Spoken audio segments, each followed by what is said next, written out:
मंगळवारच्या मतदानानंतर सोलापूर आणि माढा मतदारसंघातील एकूण 53 उमेदवारांचं भवितव्य मतदान यंत्रामध्ये सीलबंद झालं।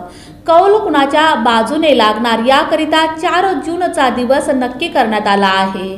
सोलापूर आणि माढा या दोन्ही मतदारसंघाकडे संपूर्ण राज्याचं लक्ष लागलं आहे। सोलापुरात भाजपा आणि काँग्रेसमध्ये प्रतिष्ठेची लढत झाली, तर तिकडे माढ्यात शरद पवारांची राष्ट्रवादी आणि भाजपातील काटेकी टक्कर पाहावयास मिळाली।